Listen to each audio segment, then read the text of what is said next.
So, and you were telling me that you were having some issues putting the license in the folder. Did you manage? I couldn't manage actually. Okay, I guess because this is the hospital computer, then I have to, yeah. You don't have access, right access.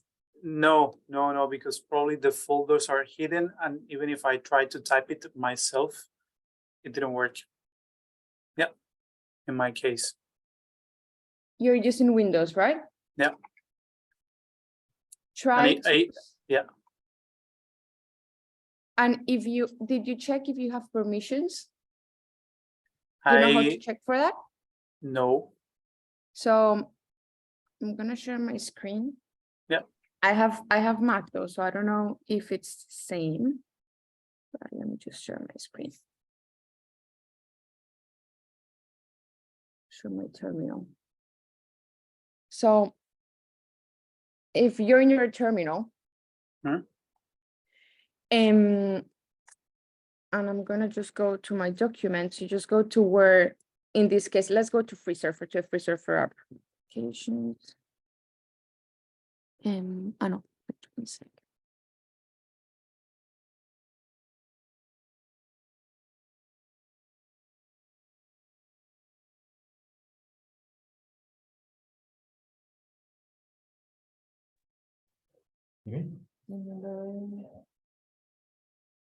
Hi, hola Sebas.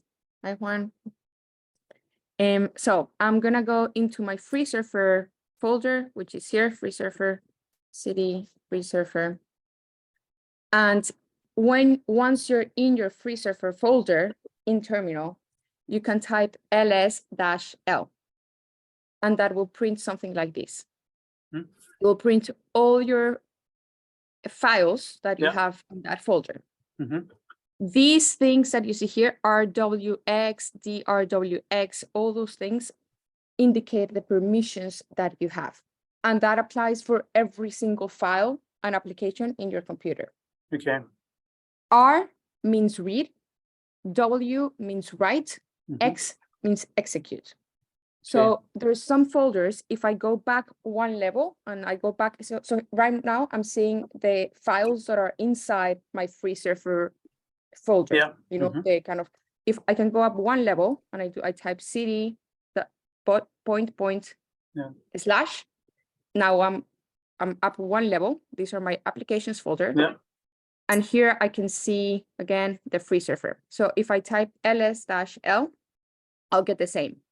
So this indicates if I have a read, write, or execute permissions to that folder. In my case, given that it's my own computer, I probably have permissions. So as you can see here, FreeSurfer has permissions, read, write, and execute for the whole computer. And as you can see, there are like three repeats. Read, write, execute, read, dash, execute, read, dash, execute. That's computer, the following, root user, which is kind of the god of the users, basically. Then users, and then you. So in this case, in my case, it's telling me that everyone in my computer has access, read, write, execute access to FreeSurfer. Maybe in your case, if you check that, maybe it says that you don't have execute or write access to that folder. So instead of, for example, you're going to see that you're going to see, for example, RWX followed by R-X, which means you can read it, you can execute the program, you can like run the program, but you cannot write anything on that folder. To change that, you have to use something that's called chmod.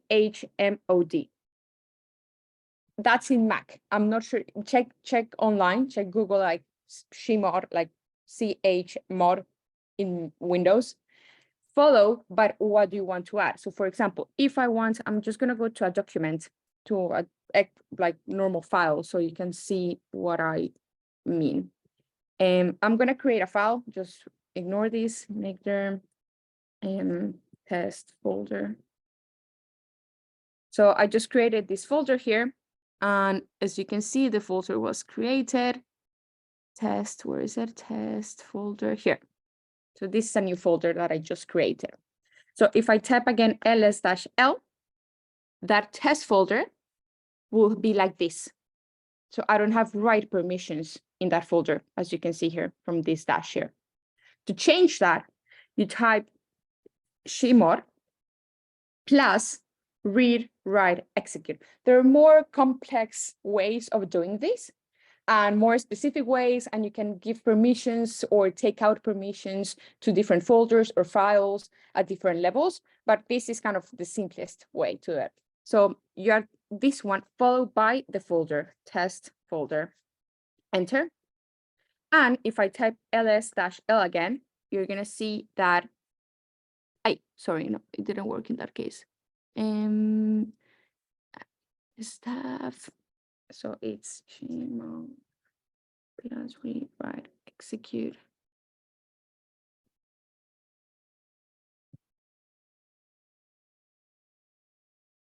Yeah, so it's gonna be inside it's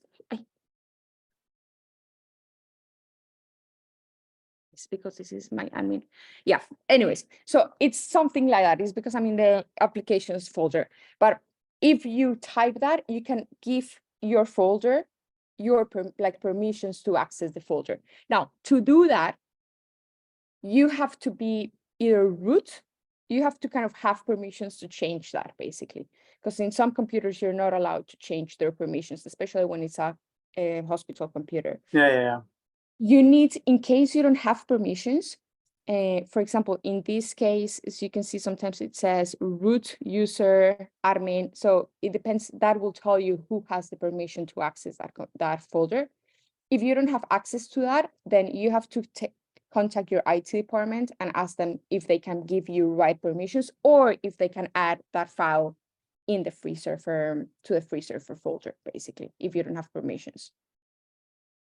So that's basically probably what's happening, and that's the reason why you cannot add the license document. The other option, sometimes in some Macs, the applications folder is kind of protected. So it's a little bit hard to access the files or to execute those applications that are in the applications folder. So sometimes what I do, if I'm having too many problems, I will save my application, in this case, FreeSurfer. I will put it in my documents or somewhere else. And I will just change the path from FreeSurfer home. I'll change it to my documents because the documents folder is usually a little bit more permissive in terms of permissions, basically. So maybe that way you will be able to access, to save this license. Thanks. Sure. Okay. Anyone, Sebas, I know you were, I guess you're in clinic now, but I know you were having some issues. Did you manage to solve them? I guess he's in clinic, so it's... Dus Also, 6 juni zou het Elena, zijn Juan, rond and 12:30 tot 3 did you uur. manage Ja, to dus run dat. it? Hi, hello. Hi. Hi. So I have a question. So I'm ashamed to ask you, but No, don't worry. so I'm using the Windows computer, Windows 10, and Mhm. actually I've already installed the WSL2, and I tried to install the FreeSurfer to my computer, but something wrong has happened. Yeah, so I think that something interfere with the internal structure of my computer, so it doesn't work well. So Okay. Do you wanna share your screen? yeah. Sorry. So just so I deleted the FreeSurfer. So All that's right, why. don't worry. Yeah. Don't worry. So, but Don't worry. Yeah. then, so is it possible to use FreeSurfer on Windows computer? Yes, it's possible to install it in FreeSurfer. I'm just gonna pull up the FreeSurfer It's possible. It's definitely possible. Sometimes, install bash. 1 second. So their documentation said that they recommend the FreeSurfer on Mac or Linux computer. It's easier, but it's definitely possible to have it in Windows, and there are Really? many people that use Windows. I There's see. this FreeSurfer provides. Just 1 second.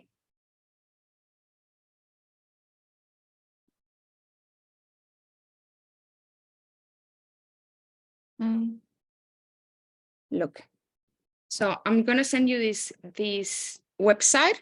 Is the official FreeSurfer's wikis, but Mhm. I'm just gonna share it right now so we can walk through it. So basically, what they suggest is that you should download a bash shell Oh, for okay, in gosh. your Windows. So here they provide the instructions on how to install bash, and then you have to download these libraries in your Windows computer. And after that, kind of this one, and then FreeSurfer as regular, as they suggest. So yeah, it's definitely possible. I mean, I know people that work with FreeSurfer in using Windows. So yeah, I know it's trickier, and most of these programs have been developed for Mac, I guess. But it's possible. Yeah, it's possible. Okay, so it says that install Xmink, but I already installed the X launch. Is it the same thing? The X launch. yes, this one. Yes, X launch. Yes, Yes. Xmink. Yes, I already have the X launch for FSL. Ah, perfect. Amazing. I mean, if you're already running FSO, then yeah, then I guess you yeah. also have some of these libraries already. I guess I will just make sure you have them to install. You have these libraries, and then you just have to go here and find the FreeSurfer download link for the X, this one. Here. So the Linux, Ubuntu, or the one that you want to use, basically. Okay, I'm using the Ubuntu 20.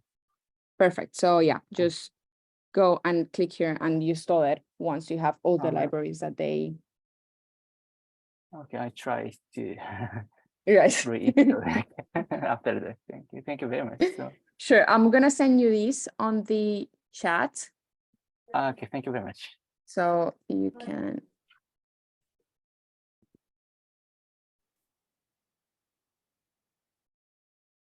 There you go. Thank you very much. Sure, of course.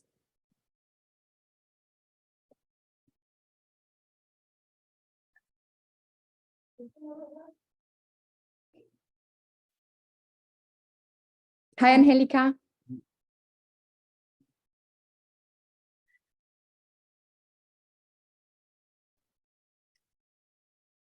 Hi, How are you? good and you? Good. You mentioned that you were having maybe some issues.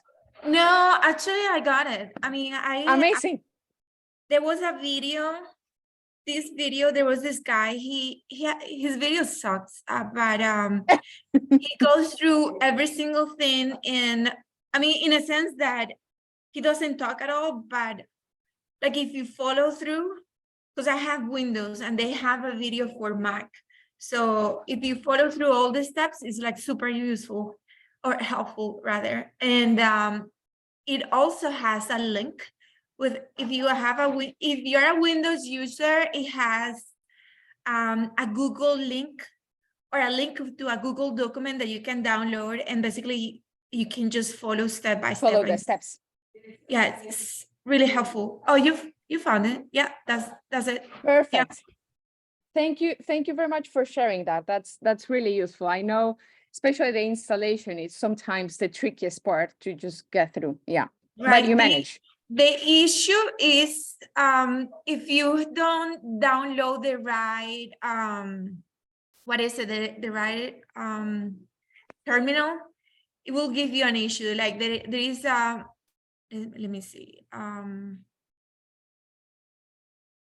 Hold on a second. It's is it on boss? So if you go to the Google store, Ubuntu, okay. If you go to the Google store, there are several versions of Ubuntu, and that's the one that I was running into. That's the issue that I was running into. So there is Ubuntu 22.04. There is a Ubuntu 20.04. So you basically have to download the right version. yes, the right tar. Yeah. And afterwards, after you run the program, you follow those steps. It's gonna take maybe more than an hour. I just left the computer running on its own and it worked afterwards. Great. Thank you so much for bringing that up. That's great. And it's in Windows a little bit, as I said, a little bit more complex, but that's great. And thank you for sharing those links. Absolutely. Okay. Thank you very much. Juan, what about you? Did you manage to run it? You mentioned that you think you run it, but was it good? Yes, I think so. As far as I could check the outputs, it was fine, and it ran with no problems. I did try to modify the my bash RC part, and then I had a colleague who just came in and fixed that for me.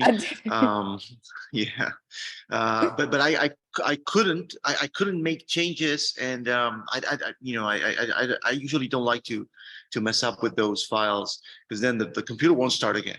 And so yeah, and I'm still new with Linux. Are you using your own Mac? No, actually, I'm using a Linux computer, which has everything in there. So I thought it was more useful. I have all those softwares, FSL, all that stuff there, and it's kind of it was set up to do that. So yeah, I do have a Mac, and I have another one, an M2 one, but with all the issues that the M2 have with I'd rather not do that. Installations. But and is your own computer, or is it a hospital? It is the lab's computer. Yeah. Oh, it is the lab's computer. Yeah. Okay. I'm the only one using it. The other thing is, as I was doing part of my research, I stumbled upon SynthStrip, which is you mentioned it. Yeah. Yeah, it's an add-on for FreeSurfer, and for some reason it's not still on Recon All, but it does such a better job. And it's quite annoying to trim the edges of the bone, and it takes a lot of time to do that for every single case. That's correct. And I just want, for the ones that have no idea what we're talking about. So there is this kind of add-on, as Juan mentioned, that is called SynthStrip, created by Juan Iglesias. He's part of the Harvard FreeSurfer kind of team.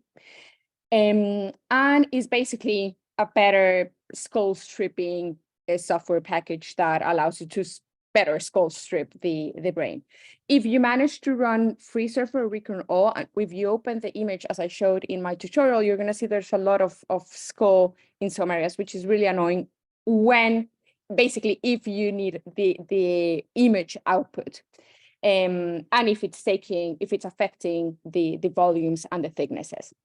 This software, this add-on, what it does is like basically makes it more tied up, it looks for like the skull and actually takes that out.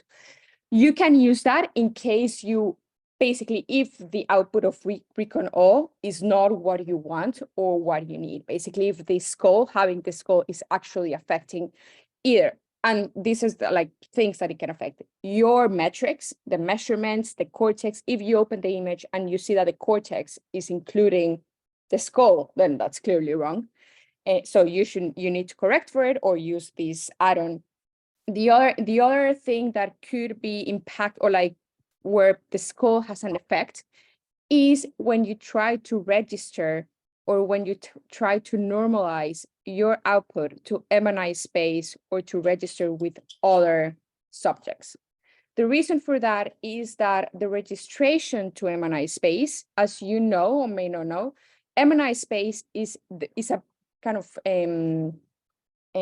average brain. Is a brain, just a brain without skull, that most of the research community used to register everything. It was created using around 120 normal MRIs from adults that were between, if I remember correctly, between 20 and 40 years old. So just kind of normal brains. And they created this average space, and that's the M&I space.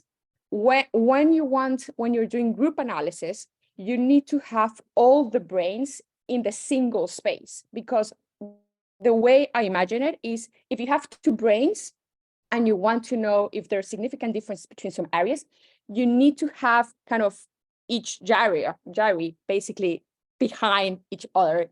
Like, so if you put like a needle through the scans, the needle will land in the same place in every single brain. So, you're basically just in the temporal lobe in every single scan. So you need to have them aligned in that space. And to do that, what you do is you normalize each brain into M&I space. Normalization, this was one of the questions that we had in the kind of initial survey. There is a difference between registration and normalization. Registration is moving or putting the scans from a subject, from one single subject, into that space of that subject. So if you have many scans for one subject, many different scans, if you want to put them together, you're registering each scan into a subject space. You're not changing the shape, you're not changing you're not pushing the brain, you're not pulling the brain, you're not doing anything weird to the brain. Everything is in the same resolution, everything is in the same space. If the brain is a little bit tilted to one side, all the registrations will also be a little bit tilted because it's in the subject space. Normalization is when you take a subject brain, a brain from a subject, and you move it into an average brain. So to do that, that average brain, the one that you're moving the brain into, can have a different resolution, can be zoom in, zoom out, and you need to take your brain and pull it and push it and squish it into that new space. That's called normalization. And it's very different because with registration, you don't change, you don't upsample, you don't downsample, you don't change kind of the metadata of the image itself. Whereas with normalization, you can change the resolution, you can change the size of the file, you can change many things. So it's different. So anyway, so if you want to normalize a brain into M&I space, you need to have, the way that it works is that the software will take the whole image as a whole and will push it and pull it until it kind of exactly inside the other brain, just for you to imagine something like that. If that brain that you're taking has a skull on the sides, it's going to push that brain. That part of the skull is also going to be part of the new brain because it's the image. They're pushing, you're like messing up with the image. So in those cases, when you're normalizing, if you have a lot of a skull, the software will think that the skull is part of the brain. So the actual final normalization, the final brain, will look smaller than the M&I space. And that's because the skull is taking space inside the brain, inside the normalization. So in those two cases, in my opinion, is when you actually need to have a more strict skull stripping. And that's when you can use this synthetic, like syn stripped. The other option, the one I might have some examples of that normalization issue that I'm talking about. Let me see if I have.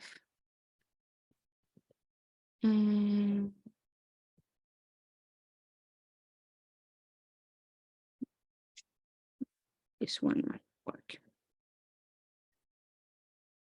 So the other thing that is what I use is I use FSL. So I know we're just starting with FreeSurfer, but FSL sometimes is better. No, not this one. Is better when you have more experience. And I use FSL to skull strip the brains.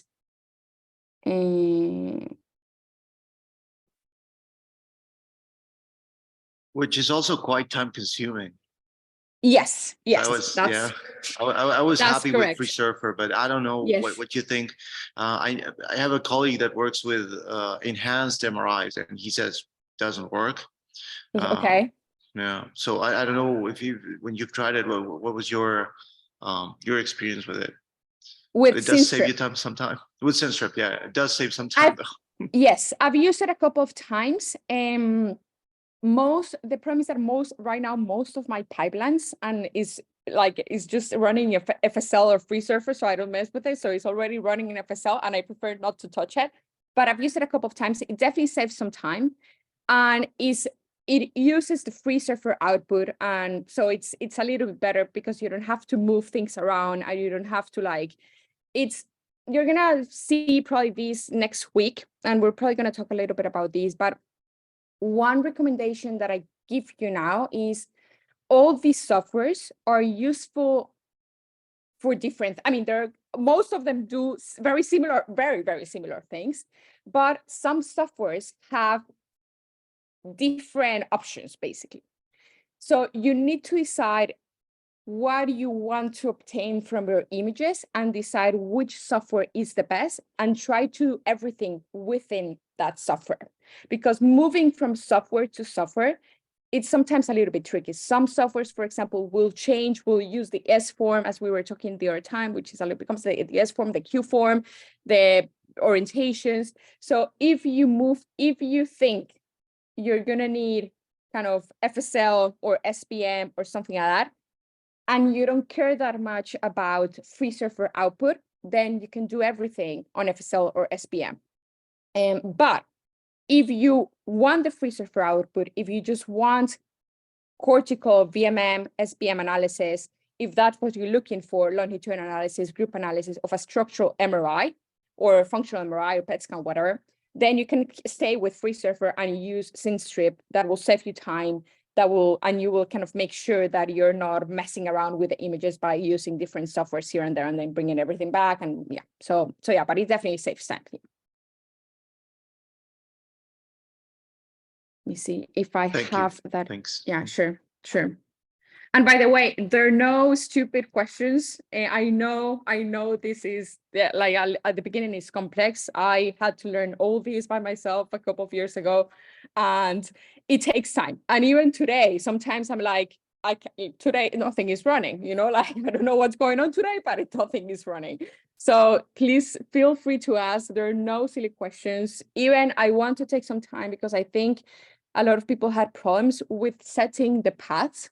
So I want to take some time to show you, kind of explain you a little bit better how to set the paths to FreeSurfer and the subjects directory. And also I want to give you some tips on how to kind of easier ways to do that.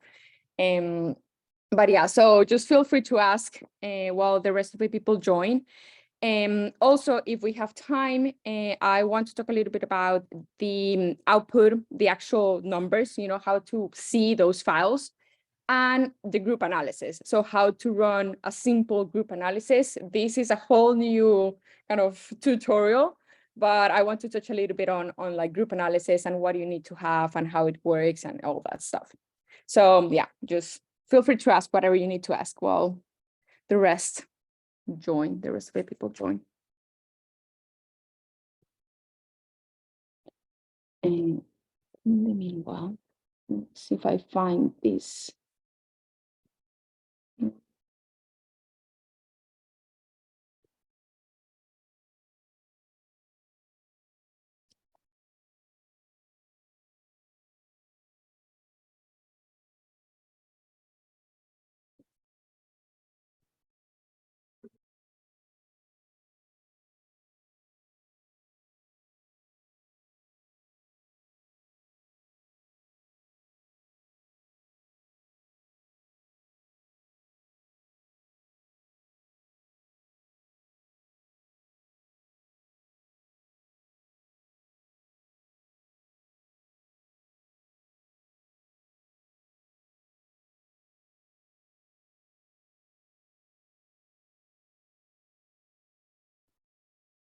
Mhm.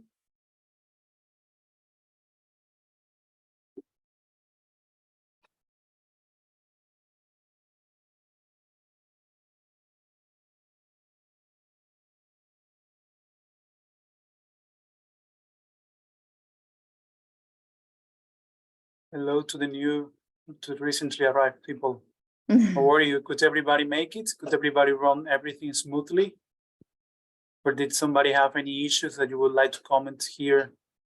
Because this is the place and the moment to say I had this problem, or I had this issue while installing it, or I had this issue while running it, or like for everybody was that easy.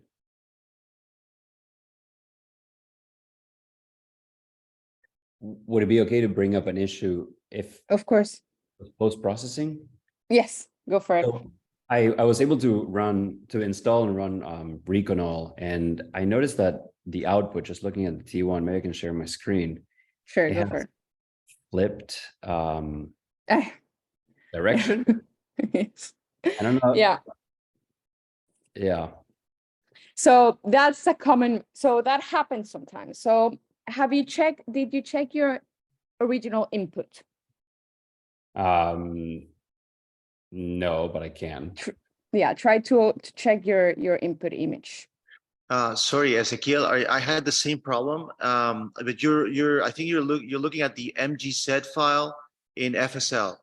So Yeah. maybe Yeah. you have to Mhm. convert it to NII.gz for FSL, Oh, or open it in Freeview. I did the same thing, and I Exactly. had and it was in the right orientation in Freeview. okay. So Okay. that's true. So FreeSurfer and yeah, so that's the original one. Try using that same software. I think that's Dicom to Nix. This is a micro GL. That's yeah. Okay, try using that one Okay, to well, open the. I'll do the conversion here in the background and let you guys know. Perfect. And so yeah, that's something that's common, that it flips the brain. But it's sometimes, as was mentioned, is when you open it in a different viewer, because some, as I was mentioning before, some softwares use the S form or the Q form and change that. So that's when it gets tricky. However, what you have, if you think is, I'm going to show an example of like my cases sometimes. So for example, I was trying to normalize this image, and this is what I got. It was a normal brain, looking brain. I normalized it, and I got this output. And I was like, clearly is absolutely wrong. The problem is that sometimes the softwares will use, depending on where the image is coming from, it will use different metadata from your metadata to move the image around. So what you have to do when you get these really weird things is that you have to figure out if it's a problem with the software, with the visualizer, or if it's a problem with the image itself, that something happened with the image. So what I did in this case was, or like when I'm using this program, this is called Mango. It's just a visualizer, very simple visualizer. I go here to File, Image Info, and I'm going to get the headers. These are the headers of my image. So here I can see the dimension, the resolution, and here in header. We are not seeing the, Oh, probably you have sorry. the double screen, yeah. Yeah, here. Can you see this one here now? So here, so as you can see here, I can get the dimensions of the image, the resolution, this one, 2x2 isometric, and here in header, I get more parameters. Here, the S form, this is telling me that this image is using the S form as some of the kind of orientation metrics, not the Q form. The Q form and the S form should be the same, always be the same. And it's also giving me these dimensions and where is it? The XY, this one, these offsets. This is how the image was moved. So sometimes if you check this one with the original, I need to check this one and the original. If they are the same, if the numbers are the same and the kind of direction is the same, but the image is flipped, then it means that it could be something going on with when the image was reconstructed or normalized or something happened with the image and the software changed the metadata. That's a more difficult issue to resolve. The other case is that you see from the original versus the new one, you see that the numbers and the direction, one is negative, the other is positive or something like that, they're different. That means that the image was probably changed and that the metadata also changed because the image changed, and that the visualizer is just showing us something up that is not correct. That's easier to resolve. So you need to make sure to one thing when you get those issues is to try to understand if it's the visualizer problem or the image problem. MicroGL has a really cool feature. It's a little bit annoying sometimes because it takes some time to, if you have many images, it will take some time to run. But I'll show you here with this image that I have open.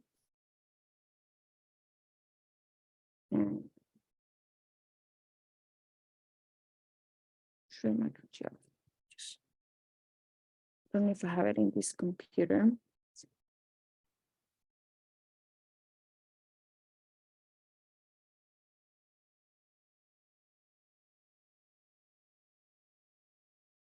Don't think I have MicroGL in this computer. Ezequiel, would you mind sharing your screen again so I can show you and opening that image in MicroGL, and maybe you get. Yeah, let me share my full screen. Yeah.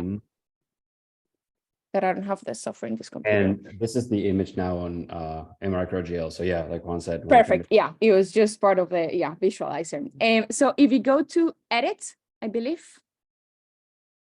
And no, then display. View. Sorry, is that I'm not. No, let me just. Do you mind if I control your request for more control for a second? Yeah, thank you. Think. Okay, let me just check.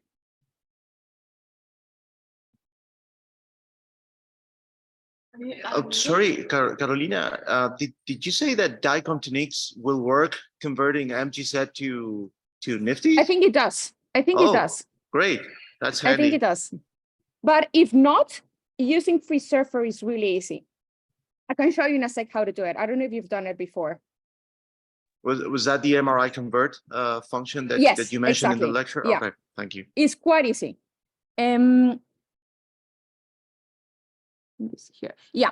So here with this MicroGL is also this is a new like a visualizer package. Is really good.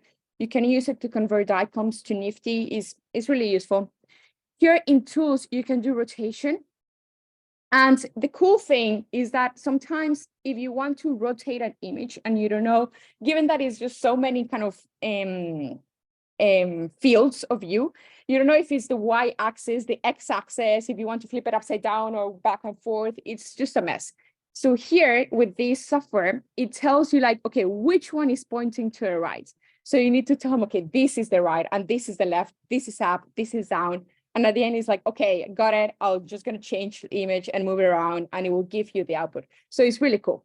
I don't want to touch this one because it's correct now. So, but in case you're having issues, or if it's just a normal DICOM image that is upside down and you just want to put it up again and save it in the correct direction, you can use this thing to move it around. And it's really kind of accurate and useful. And you can see it happening. And it's not like I'm just going to change the x-axis or the y-axis without knowing what's actually going on. Because the problem when you do that is that obviously moving like on the y-axis is like, okay, it's going to be upside down, you know, that's easy. But if you move it left to right, you're at the end, you're not going to know if it's left or right, if you're seeing the right, if it's that the right or the left. So yeah, I guess just you can close that. We don't want to like mess up with that. I guess just close the window. So yeah, so if you're moving one of those images, just if it's up to down or down to up is fine. Because you're going to see output. But if it's left to right, then you have to be careful. And here again, I guess I can mention what we mentioned in the last session, which is always have a copy of your original image. Always create a copy. The way I do it in my lab is that we anonymize the image and we create a copy of the anonymized image. And then we continue working with the original, with the copy, but we always create a copy and we save it in AWS actually. So we save it in a cold storage thing that nobody touches. And if something happens to the images, then we're going to be able to have the original image. And obviously, if you're using these images for clinical, for anything clinical, it's even more important to know what's left and what's right. So the real left or the real right. So yeah, that's important to have in mind when you're moving or like transforming these images. And so if anyone else, are there any other questions, standing questions, errors, bugs? Did everyone manage to run Recon O? Otherwise, I just want to talk a little bit about the paths, how to set paths. So I'm gonna show you. Sebastian, Yeah, Sebas, I don't know if you had questions. Go for it. Yeah, sorry, this might be, as I asked you yesterday, I was wondering if we could skip the part of actually typing all this and trying to do this via the free view. In the end, I'm not very smart to do this, and I've been finding a lot of errors along the pathway, and as we discussed yesterday, or if, because it's for someone who's used to code, this might be so simple, but for me that I have never coded in my life, it has been a nightmare. So, well, the first question was if we could run this without actually programming and doing through the free view, and well, that would be the first question. And the second question is, would you consider when we were creating the subject there and putting, it would be better for us to establish every single time a new pathway, so we start like from scratch, or would you recommend to do this permanently on the same folder all over again? Yeah, the great question. So the first one, you cannot run Recon O from Freeview. Recon O will only run from terminal. The reason of that is because Freeview is just the visualizer. It has no interaction with your computer itself. You know, it cannot run things in your computer. It doesn't have access to like RAM or memory. So it cannot run a Recon O from Freeview. You need to use the terminal. I know that setting the paths is a little bit difficult. That's why I want to take some time to actually show you and give you some tips on how to do it. For the second question, if it's better to set the path and then modify it every time, or just set it and work with that. There are two options. If you can set your subjects directory to your user. So I'm gonna show, actually, let me just show you here so it's easier. Open this one. Okay, so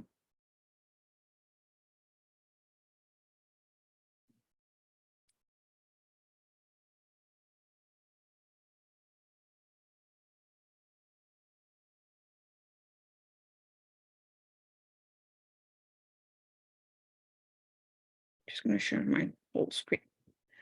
Okay, so in this case, I have my terminal and I have my Finder here.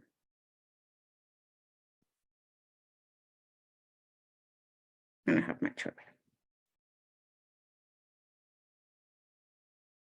So if I'm here in my terminal, and if I want to know where I am standing right now, in which place, I can type pwd. This will tell me you're in applications, right? If I open a new terminal, I'm just going to open a new one. If I type again pwd, it will tell me you're in users Carolina Ferreira-Atuesta. That's my home directory. That's the address of my home, where all my stuff lives in that username. From here, I can go, that being here means that I am basically in this folder. This one, if I have founder here, this username is this place. If I type ls, which will list everything that is in my home directory, I will see all these files and folders. Look, all the things that you see here are listed here. If I want to, for example, go to my applications, which is here, it's a folder in my home directory in Carolina Ferreira-Atuesta. What I do is I type cd, that's basically go to this new address. You're in your home, you want to go to, and you have to type the word of the folder, the name of the folder that you want to go to. The way you type that name has to be exactly as it looks. You cannot type applications, that will not work. It will tell me it's not there. It's actually, well, in this case it is, but it will not be there because it doesn't exist. You cannot type anything. You have to type it exactly as it looks. So in this case, if I want to go to my applications folder, which is like this, I have to type cd applications with capital letters. Here, if you see this folder, it will has a FSLIs, fossilize, which is the FSL here, but like if I type ls, FSLIs, fossilize app. If I want to go back, because right now, if I type pwd, it will tell me you're in your users, you're in your home directory, and now you're in the folder called applications. But if I want to go to the folder, instead of applications, I want to go to a folder that's movies, I need to type cd // That's telling the computer, go back one level. So your users, Carolina, applications, but movies is here. So you need to go one level up and then go to the next level here. So cd // that will bring me back to Carolina. And from there, I can go to the movies directory, which in this case is called movies. And if I type ls to list all the folders that are there, ls, you will see these files, which are literally the same that are here. And that's how you move in your computer. And that's basically how you do it in Linux, for example. It's just basically going up and down different folders. Imagine you get to a point, for example, I'm just going to go into TV right now, into this folder here. If I type cd TV and list it, you will see that what I get there is exactly what I have here. If I'm just, 100 levels down. If I just keep going cd, and I just want to go back to my original Carolina Ferreira, I just type cd without points, without anything, enter, and that will take me back to this folder here, to this one. So that's how you move inside a computer.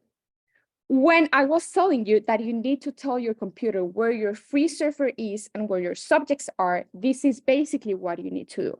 You need to tell them, okay, from my computer here, from my user's name, I need to give the computer the address to find FreeSurfer, because if I tell them my FreeSurfer is in my computer, it's going to take hours to find it, because it has to go through every single folder to see if there's a folder called FreeSurfer.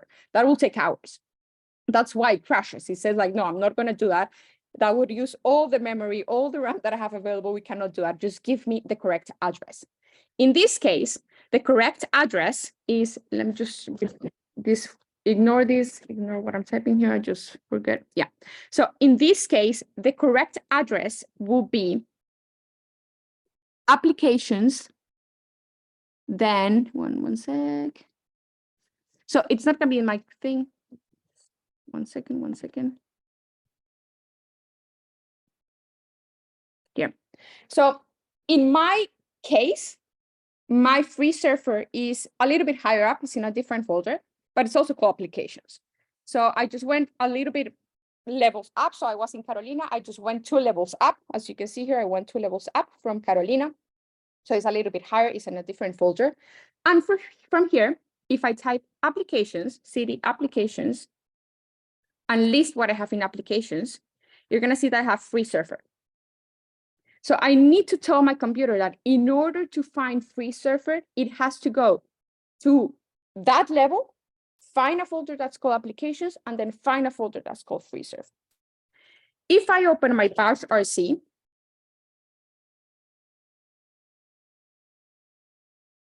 I don't know if I'm using bash RC here. Yeah. If I open my bash RC, you'll see that I have FreeSurfer home, applications FreeSurfer. Exactly what I did a minute ago. I went to my applications folder and then to FreeSurfer. That's exactly the address that I want. In your computer, I can move, and we can do it right now. For example, I'm just gonna close this. And what we're gonna do now is I'm gonna move, so I don't wanna move FreeSurfer right now, but I'm just gonna create a fake FreeSurfer folder. Make dir, MK is make direction, make a new folder from terminal. So make dir FreeSurfer, I'm gonna call it FreeSurfer fake. That's gonna create a new folder called FreeSurfer fake. I type ls, oops, sorry. It's make dir, sorry. It's make dir FreeSurfer fake. That you're gonna see a new folder now. That's gonna be called FreeSurfer fake, as you can see here, FreeSurfer fake. Now, I can take this FreeSurfer fake, and if you wanna see it, we can also open it here in my kind of computer itself, here in applications, FreeSurfer fake. I just created it, it's now here, it's a folder. If I want to move FreeSurfer, I can put it anywhere in my computer. We can put it, for example, in my documents. So I'm gonna change it from here. I can also do it from terminal, but I'm gonna show it you how to do it from here. I'm gonna put it in my documents. So I guess it's now here, FreeSurfer fake.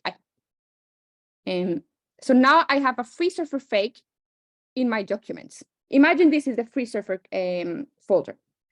And I want to change my bash RC. So the FreeSurfer home is now going to be my FreeSurfer fake. Now, I'm going to give you a tip now. Imagine that you move this folder. I'm going to do it just for the sake of doing it. I'm going to move this folder into, I don't know, MATLAB. And in MATLAB, I'm going to leave it there. And let's say I'm like 3 levels down, 100 folders. I don't know the name of the folders. I don't know where it lives. I don't know who's the user. I don't know anything. I just know that this folder is here and I need this path. How do I find this path easy and fast? I do double in a Mac. I click like to get this list, like with the 2 fingers in my computer, it's 2 fingers. And you see here a copy, right? If you press Option at the same time, you're gonna see copy FreeSurfer fake as path name. You click there, I just copy it, click as path name, and if I paste that, it's gonna paste the path. So that way, and that's how I do it when I'm just like, I don't know where the folder is standing, I don't know where it downloaded, I don't know, I just go to my Finder, find the folder, and copy the path name. This is going to be the address of your folder. This is where the folder FreeSurfer lives. I can take this path here.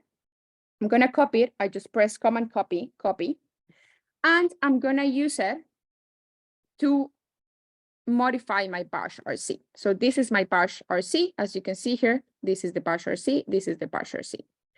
So here to modify my bash RC, I type I, the letter I, which stands for insert. I come here to my FreeSurfer home. I modify this, copy my new address, and that's the new FreeSurfer home. I can move again this FreeSurfer and to save it, escape. So you see that the insert disappeared. If I want to modify it again, because I realized that, like, I don't know, I deleted this and I save it like that, I can again type I, insert, FreeSurfer, I complete the address. Then to save it, escape, I just press escape, then colon WQ, that will save the modifications, enter, and it will take me back to a terminal. If I open again my bash RC, it has the address that I just saved. And again, I can modify this back to the one that we actually need because this is a fake one. So I'm going to change it back to the one I need. For the subjects there, it's exactly the same. And you were just asking that, Seba. So for the subjects directory, you can have the path to any folder that you want. In my case, and for the tutorial, I use, let me just change this really quick.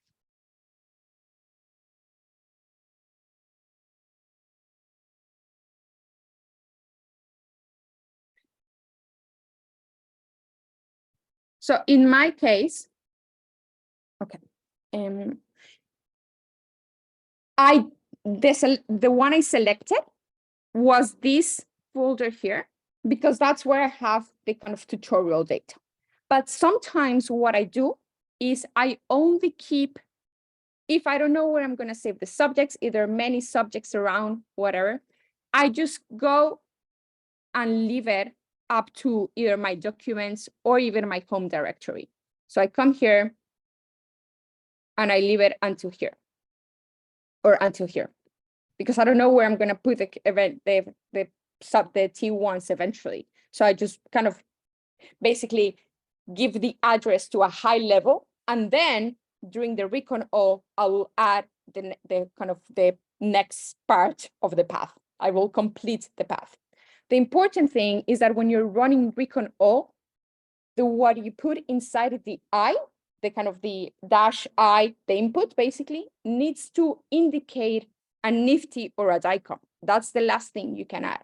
Here, for example, we could add, if you're only going to run one and you want to change it here, we could perfectly add something like subjects, the T1, again, as I do, copy the path name, and then I come here to my subjects there, and I copy the full path. And I can run, literally, I could run the recon all without indicating this, with just indicating subjects directory. And I can actually, I'm not going to show you because we've already created the FreeSurfer, so it's going to tell me that it cannot create, there's a copy already, but I could run this typing recon all dash I space subjects there, and it will run because the subjects there is pointing to an e-file. The other way of doing it, which I was just telling you, and for example, in your case, is just by adding, like just leaving this up to the folder that it has where your subjects are. In this case, for me, is called subjects, but I could also point MRI data. That's the same. I could just leave it until here, and that will be fine. Then when I'm running recon all, for example, I'm going to leave it like that. And if I want to run recon all, remember if you don't remember, just type echo subjects there. So my subjects there right now is pointing to subjects. So for recon all, and if I try to run recon all right like that,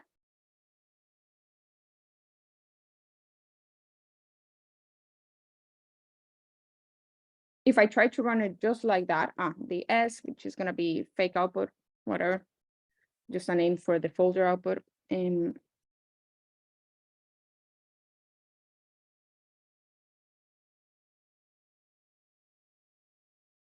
It's going to tell me there's nothing there. There's no image, and because he got to his subjects. There's a typo there, sorry, but it got to this part here, and he's like, okay, yeah, that folder is MRI data. I don't see any file in here that is a DICOM or a nifty. You need to give me the complete address. So in order to give the complete address, you can type we'll need to type subjects there. Then remember, we're in subjects. So after subjects, there is subject 1. After that, there is an anot folder. After that, we have the subject T1 image. And with that, if I have that, everything is correct, it will run. And as you can see, I just created a fake output folder that's running FreeSurfer.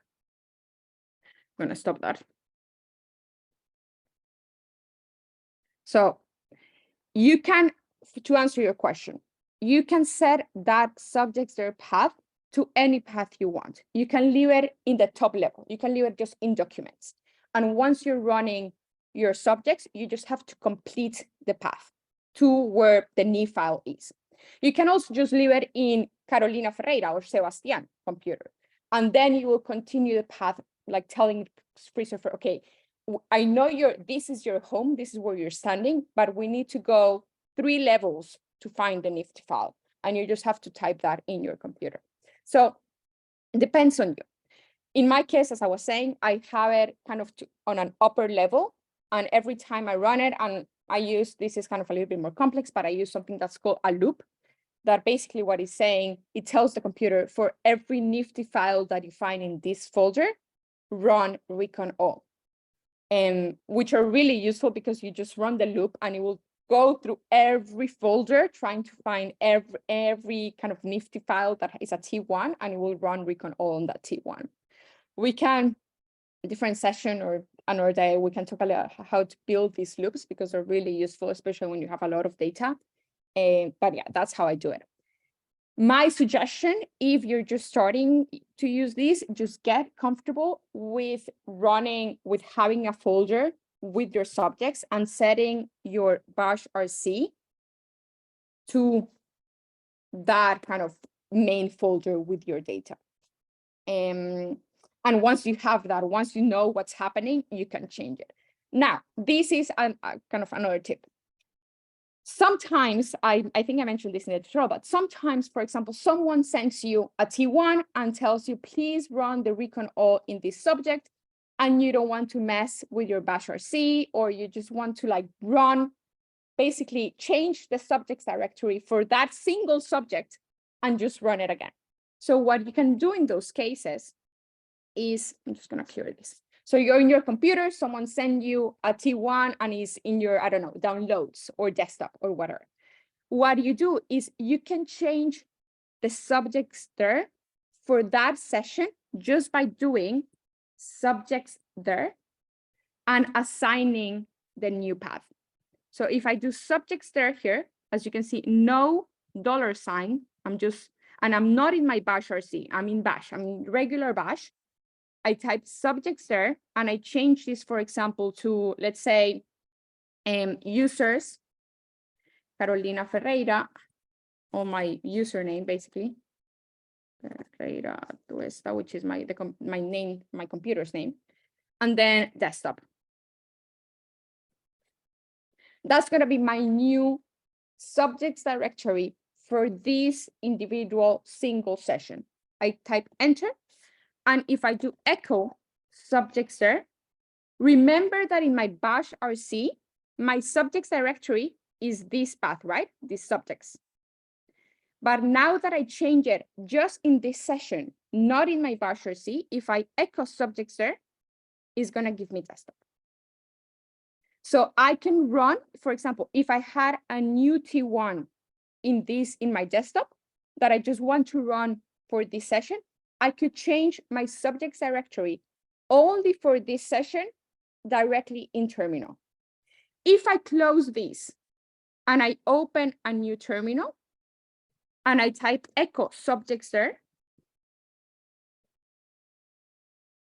the subjects there, the address that is going to give me is going to be the one that is in the bash RC, not the one that I just modified. Because the one that I just modified is kind of a temporary address. The one that is in the computer's memory is the one that is in the bash RC. And again, I can open my bash RC, and that's the one I have. So to repeat, your computer, the paths that the computer is going to use are the ones that are in your bash RC or your bash profile or your ZSH RC, the one you're using in your computer. Those all are this, they're all the same. Those are the paths that your computer is going to use from the start, basically.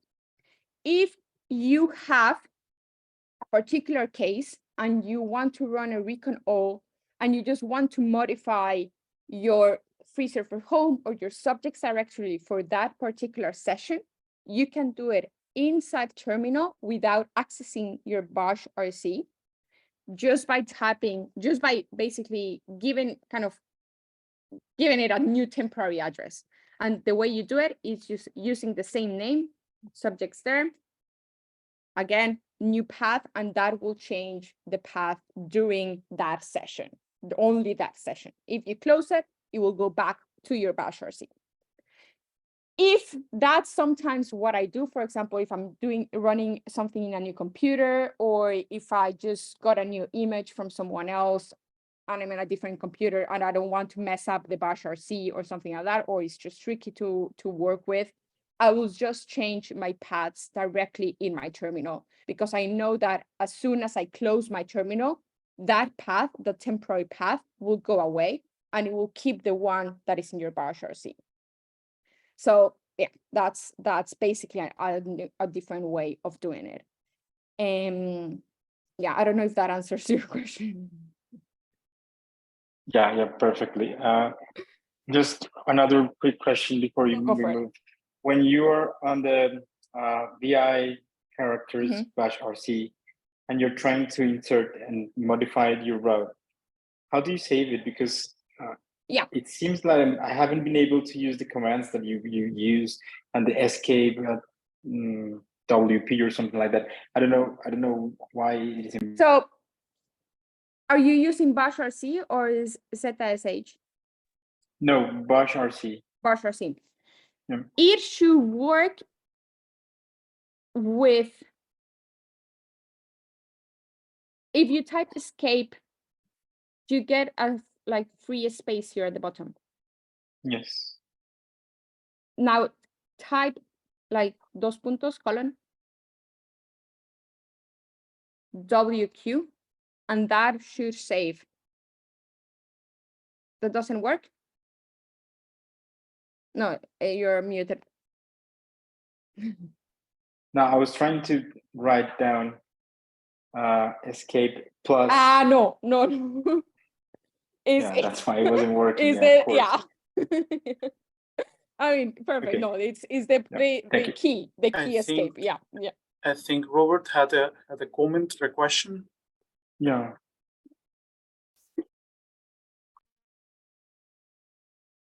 It was just before, because I was a bit late and I didn't know what you were talking about. And when you were talking about the rec and all, I also found on Andy's brain book there is this parallel thing, which is a very nice shortcut if you have to do it again and again and again. It's so that was just one remark. And then another helpful thing that I found was that, I don't know, when my computer shut down or went into saving mode, the rec and all didn't continue. Yes. So there is this thing, it's called, I think for the Neo Macs, it's called amphetamine. That is I mean, before I just opened a YouTube video with 24 hours of black screen and nothing. So it kept running, but there is this app, it's called amphetamine, like the party drugs. And that prevents your computer from going into sleep. And you can say, don't go to sleep while the terminal is running or things like that. Yeah, that's go continue. I don't know. Okay, so and then I had a question, but again, I think you just went through the terminal stuff, right? So I have more a quality control question. Okay. The thing is that when you do, let's say, not 20 patients, but you have a big data set of 200 patients, 300 patients, it's a bit annoying to kind of go to FreeSurfer every time, right? So how do Yeah. you do quality control when you have large data sets? That's a great question. Yeah. Sorry, Continue. I have No, like, go for it. because I have a Yeah, constant yeah. Just- train of thought. And well, there are a couple of workarounds, I guess, especially when you work with the Enigma data sets, because they use like thousands of scans. But the problem I found there was that most of their protocols are based on FreeSurfer 5.1 or FreeSurfer 5.3. Dating back to 2013. So it's 10 years old. And I think the whole structure of FreeSurfer was very different. And most of those protocols that are made for FreeSurfer 5.1 don't really work with 7.2 or 7.3 or whatever. So that would be the second question. First question, how to deal with large data sets. Is there like a nice and smooth way to do quality control without having to open 500 MRIs, where you can just decide, you know, okay, I'm not going to use these 5 MRIs. And And the second question would be how to work with like older protocols that are versions. not suited for the current version. Okay, great. So for the first question, how to run those? So first of all, when you have that amount of data, this is not to answer your question, this is for the rest, you need to create loops. You don't want to go recon all subject 1, recon all subject 2, that will take 100 years. So you have to create loops. And before I answer that kind of, again, that question, I want to kind of say that these amphetamines software actually is really good. There's another one that is that's the one I use. It's called TMUX. I can send you the documentation letter, but it's basically you type TMUX, it will create a new page and they will prevent your computer from sleeping. So your recon all will just keep running in the background. But yeah, just those 2 things. Now, for the quality control, I personally do 2 ways. So FreeSurfer has their own quality control pipeline. You have to download it. Is this one here. It's called QA Tools. You download it, and once you have it, you just have to type kind of the subject and the kind of recon checker and the subject you want to get the quality control on, and the output that it will give you is kind of a bunch of like, there's a lot of movement, or is it like completely accurate, or this subject, like this area is not well registered to a teleric space, or this and that. So this one is useful. I personally like to do a visual inspection, but as you were saying, I'm not going to open 100 images at a time. So what I do is I use Python, which is, again, is a little bit tricky for those that don't have programming experience. But once everything runs, I use Python to open the image and create kind of take a picture of the image. And I'm going to show you how that looks. This is not with FreeSurfer. This is just for some SPED scans. But actually, let me just make sure I have it here.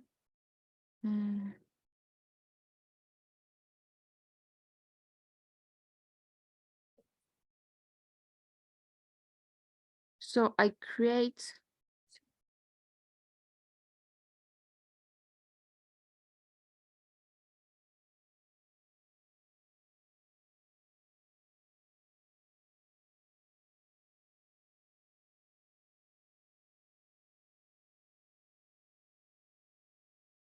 Here. So these are just PET scans, but you get the gist. So I use Python to go open, and it's called NiPipe or Nifty Babel, I think, the Python package. And I tell him, okay, go to each one of these FreeSurfer outputs, open the image and put it on top of an M&I space. And I do that in this case, I have 108 images. So here I can say, okay, definitely this one is definitely wrong. This one is definitely wrong. This one is somehow okay. And I do that for all of them. And that's how I kind of do like a fast check of the images. And I run these in 2 minutes and I get an image of every single subject, and I know which one needs, has problems. As you can see, there are many here. This one was an old one, but there are tons that are kind of incorrect. This is again for PET scan. So, but it's the same with FreeSurfer because it's just the same, it's a nifty GC, whatever. You just use Python to open the image and take a picture of the image in different field of use. And you can also do it, I don't have it here, but you can also do it, can tell kind of Python to open the cortical ribbons and the ASEC or the APARC, whatever you want to see, and just put it on top of the brain to make sure it's looking fine. Or you can zoom in the hippocampus and make sure it looks all right. And that's how I do it. I prefer the visual inspection because even if it tells me there was or wasn't a lot of movement, I want to make sure that, okay, but is the brain like correct? Is it upside down or is it actually correct? So yeah, that's how I do it. I can send you the script. Again, it's in Python, but I can send you the script on how to open an image and take this type of a screenshot. It's quite straightforward, but yeah, it's what I use. And I added, so I do kind of on a loop, I do recon all inside the loop. And then at the end, inside the same loop, I'll use Python to open the image and take a screenshot and save it in the folders that are in the subjects directory. So I have that image inside, as you can see here, inside each folders, each subject directory. So that's how I do it. Now, for your second question, which is how to work around the different FreeSurfers, or how to, when you have different FreeSurfer versions or when you have output images from different FreeSurfer versions. There are many studies. Actually, I have one in review now that are kind of evaluate the reliability of FreeSurfer measures between versions, FreeSurfer measurements between versions, between scanners, for example, when you use the T1 only or you add the T2 to improve the reconstruction, there are tons. The volumes have really good reliability, so you can trust very well the volumes. The thickness measures are a little bit tricky.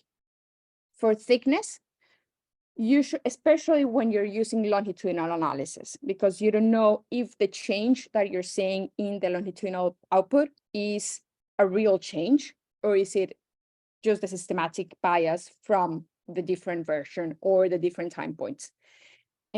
So for thickness measures, you have to be a little bit more careful.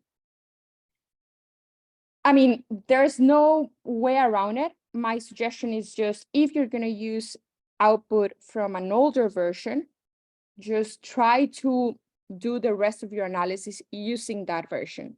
FreeSurfer has all these versions. You can download the different version and you can use the different versions. So for example, in my lab, we have FreeSurfer 7 and 6 and 5, I think. And for the very old scans, we run them using the previous, if we don't have the original T1, we do the rest of the stuff using the older version to make sure that we're not kind of messing. But basically what we're saying is a real change or a real difference and not the difference in the version, basically. And so if you're trying to use the Enigma data set, you could use FreeSurfer, like that version they use. Or you can try, I don't know if they provide the original T1s and you can like run them through your FreeSurfer, which will take a lot of work, but a lot of time. But if you could do that, then that would be ideal. Now, the other thing is, I think I mentioned this in the tutorial, but FreeSurfer has a longitudinal pipeline. And this pipeline, what it does is that it takes 2 images from the same subject, it creates a template, and then it finds the difference between the template and the 2 time points. There are studies showing that, parallel to this, when you do a cross-sectional analysis, you just take one single image, run it to a simple recon all, and that's your cross-sectional analysis, that's your cross-sectional output. You could do a cross-sectional analysis at time 1, a cross-sectional analysis at time 2, and then check the differences, basically, how much it decreased, how much the atrophy, etc., the changes in the metrics, basically. You could do that.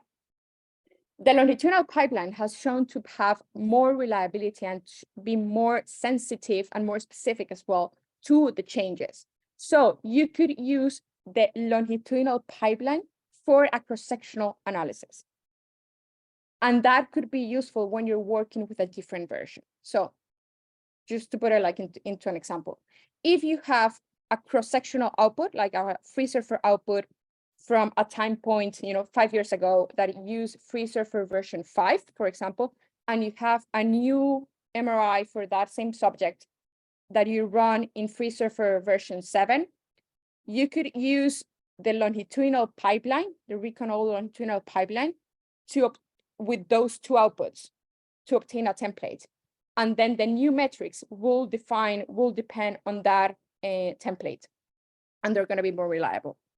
Again, this takes a little bit of programming and understanding exactly what you have to use and where, but that's an option, and that will kind of address a little bit the bias of the initial version that you use.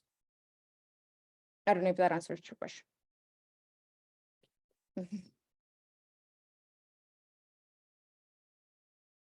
Any other questions, standing questions? Burning questions? Will we be using any of the FreeSurfer outputs for future lectures within this cycle?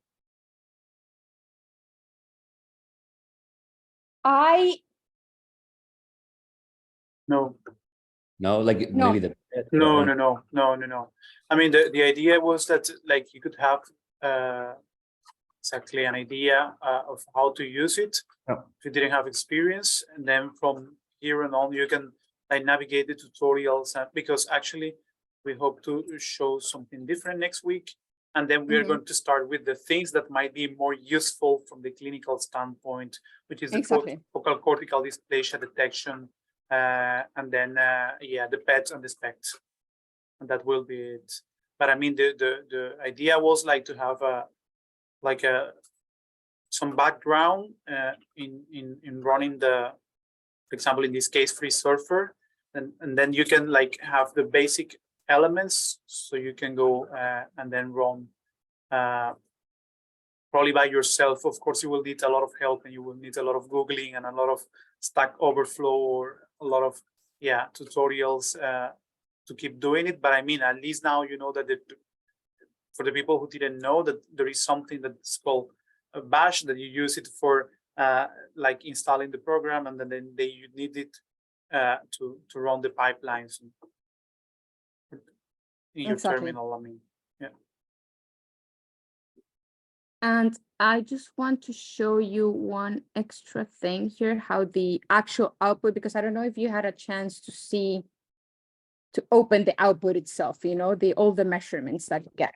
So I'm going to show you how that looks. And again, this is from a set of subjects that I'm working on. So if you open that, if you go, so I'm just going to share my screen here. If you go into your output, you're gonna see this stats folder, and it contains, actually this one has the hippocampal reconstructions as well that I also have open, so if you want to see them. So this one will have all your stats. ASEC is the subcortical segmentation, WM is white matter parcellation, and this one's the one that start with R and have an APARC, are the cortical parcellations and the metrics like thickness, stuff like that for your cortex. And curve is curvature, and there's an area one that has the areas of the different regions. If you open that using something called a sec to table or a APARC to table, you're gonna get literally a CSV file or an Excel file that is gonna look like this. So you're gonna have your kind of subject number or the name of your folder, followed by ignore all these. So I added copy, followed by all these values here. So that's all those numbers are the output of FreeSurfer, all these things. So the entorhinal, this is the entorhinal right hemisphere entorhinal volume, fusiform gyrus, inferior parietal volume, etc., etc. Now here I can see ventricles, basal ganglia, and then I'll probably get the thickness, thickness. So thickness, here I have thickness and volumes mainly. So I get all the volumes for all my participants for every single region in the brain. And with these, you can just go ahead and do t-tests, ANOVAs, whatever you want to analyze. So yeah, this is basically how it looks. This is the actual output of FreeSurfer. You're also going to get in every single one of these files. I don't know if, let me try to see if I can open this with a text file. Yeah, so as you can see, these are the measures, all the measures that I get. This is basically what you're seeing here is the same thing that I show you in Excel, but in text form. You can convert it to Excel using the ASEC to a table or whatever. You're also going to see, if you open one of these files, as you can see here, all the files in this ASEC, the subcortical segmentation, you're going to see that it has an index number here. This number is specific to FreeSurfer.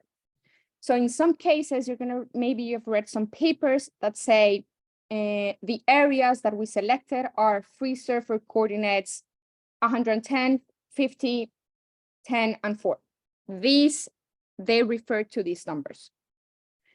In case, for example, when you want, I'm just gonna make a really specific example, but in Alzheimer's, for example, when you want to analyze specific BRAC regions, you need to measure specific regions for each BRAC stage. So, and these numbers, the actual documentation to select those regions is based on the FreeSurfer numbers here. So these are the numbers that you need to look for, the second one.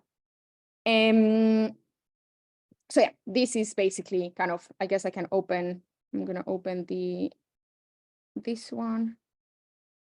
So as you can see, this is the cortical parcellation. This will tell me the thickness of the different areas in the cortex. So the gray volume, the thickness, average, the standard deviation. Actually, here I can see all of them, curvature, thickness, and volume for each one of these areas.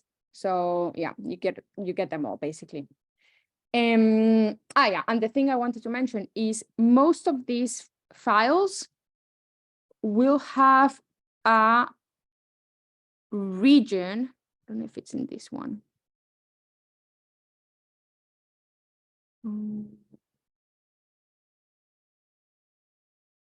Yeah, all these files, all of them will have this kind of thing at the beginning, and it will tell you the volume of the kind of big metrics, the estimated total intracranial volume, the estimated total cortical gray matter volume, the estimated total brain segmentation volume without ventricles.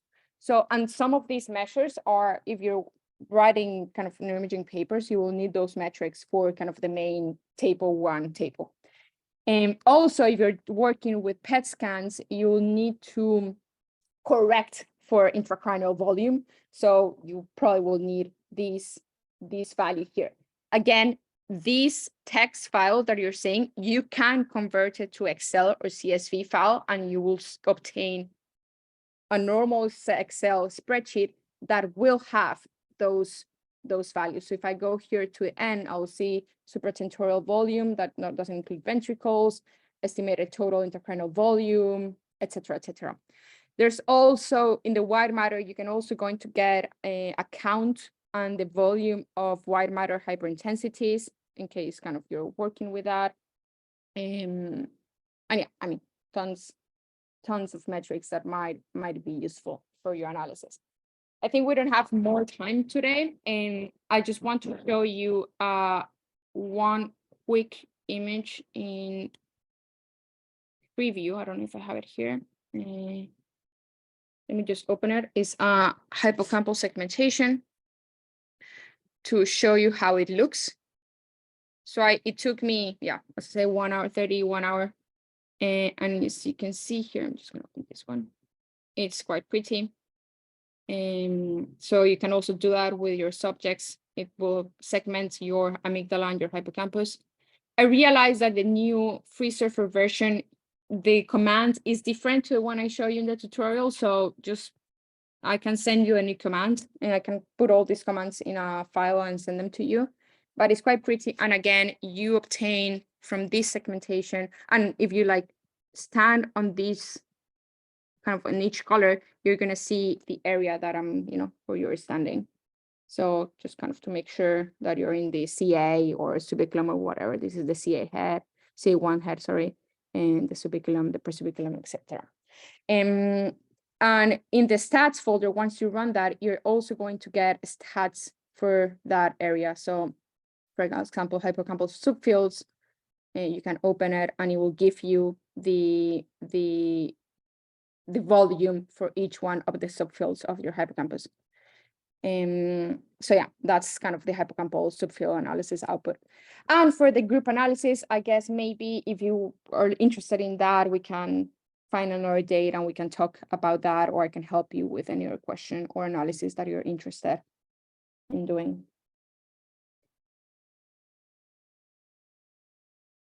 Does anyone else has any other question?